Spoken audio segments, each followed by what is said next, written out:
absolute chaos from start to finish. Just unreal. There was even a moment where you kind of dropped to your knees for a second and launched right back and put Hooker on the rope, so to speak. Just talk me through the chaos of that. And obviously, a game plan kind of goes out the window in a scenario like that. Correct me if I'm wrong.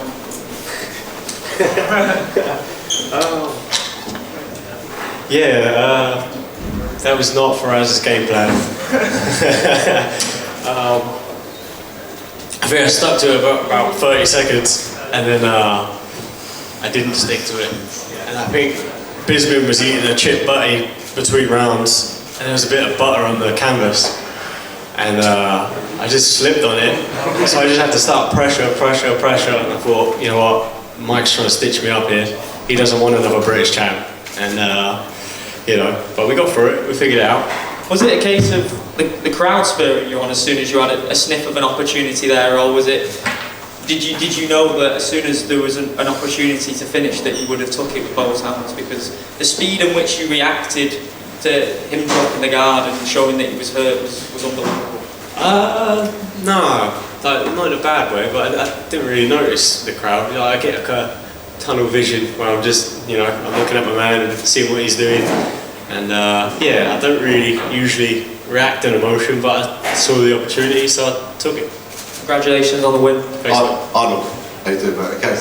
First of all, congratulations on your win. But I was going to say, your last 4 fights, you've had some solid, brawling, to decision sort of fights. How does it feel to come in the UK now and get a finish like that in front of all these people?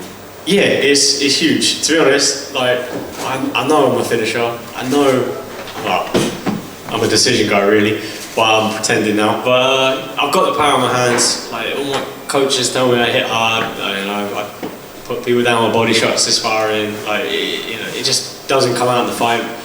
I think the kind of style of opponents I fought haven't allowed me to fight that way. Nearly had it in the last fight, but then I broke my baby hands and that didn't happen. No disrespect to any of your previous opponents, but Dan Hooker gave you the toughest test, and it shows that you've got away and changed something. And you finished one of the best guys in the division straight away. Yeah, I always said the better guys I fight, the better I'm going to show up. So he's the best guy I fought. He's the most dangerous guy by a country mile. Physically, his skill set as long as anything, and I show my best there. And one more thing from me, I see you train at a few different gyms as well, different experience. I actually seen you training in a good friend of mine at Team Underground, Thomas Paul, deaf guy. He's actually one of my fighters, which was fantastic to see you fight training with him as well. How important is it to get around these different gyms and mix it up?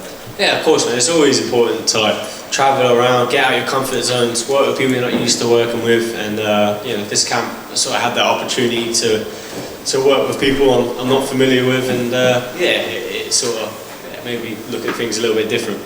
Thank you very much, and also thank you from Thomas Paul as well. I know he can say thank you for helping him as well. Arnold, just over here.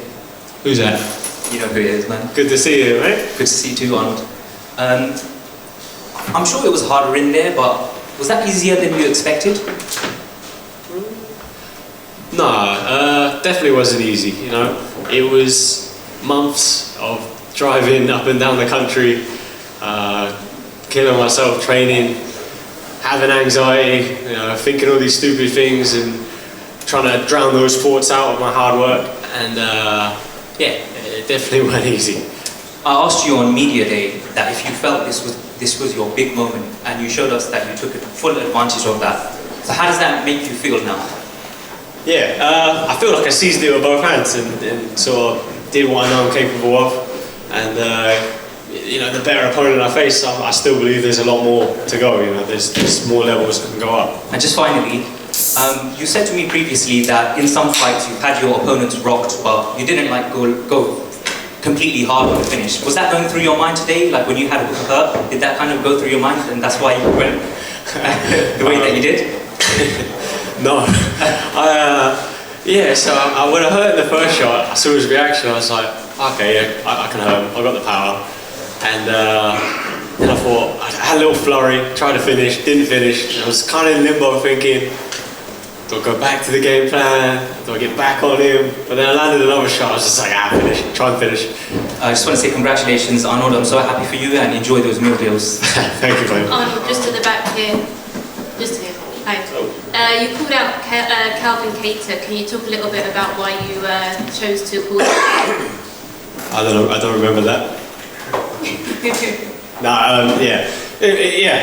I want to be in the top fight and top 5, and I think he's top 5, and that's the fight that put me there. And we got offered that fight for a main event spot last year or earlier in the year, I think, but I was out with injury, so yeah.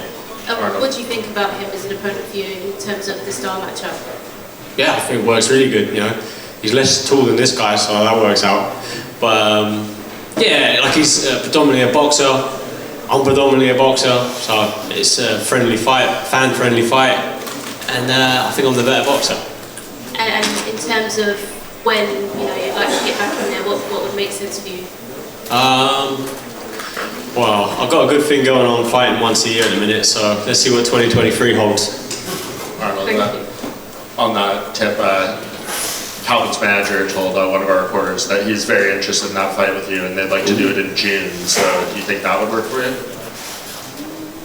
Yeah. How many months that way? 4. 4? Jesus. Well, let me just finish the fight week, man. Let me get home first. Yeah, I think that could work. I think. Arnold, a lot was made about Dan Hooker cutting down to 145, and I just want to know, as someone who's just shared the cage with him, how did he feel in there? How do you think he looked? Yeah, I personally didn't think it was like the best choice, you know. If anything, someone like that, like going up maybe again, would be a good idea. But you know, he knows his body and he knows how he feels. But yeah, I think his best work's at lightweight, and not a knockout him or anything, obviously. But I don't think making that extra cut is a good choice. And obviously we've got the title on the line coming soon. How do you see that fight playing out?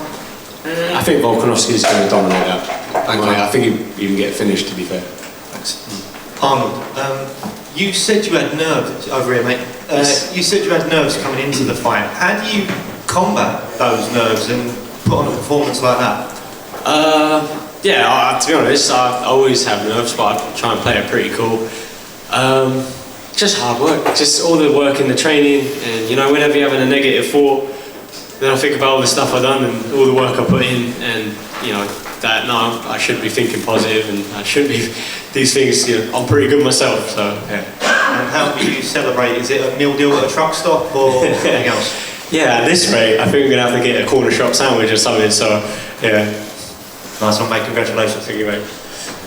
Arnold, just over here, talk to me about the state of British MMA. It's a massive night. It probably couldn't have gone any better for the British fighters as a whole. Seems to be booming right now. Yeah, like the talent pool in the UK right now is massive. You know, if we don't have a champion soon, obviously we've got Leon Edwards fighting for the title. I don't know what date, but he is, and yeah, there's going to be more British champions to come. I mean, you're on a massive winning run now as well. Do you see that British fighters need to do extra work to get that title shot? I mean, what's your thoughts on Brits being a little bit underplayed in that sense? Nah, to be honest, we've got it's half and half. If you've got a funny accent, sorry, you'll get pushed. If you talk like a Suffolk farmer like me, you won't get pushed. Anyone in particular with a funny accent there that you're referring to? No one. Oh, congratulations, mate. Cheers, mate. Cool. Make sure to subscribe to the LowKick MMA YouTube channel for all the latest news, event previews and interviews with some of the biggest stars in MMA.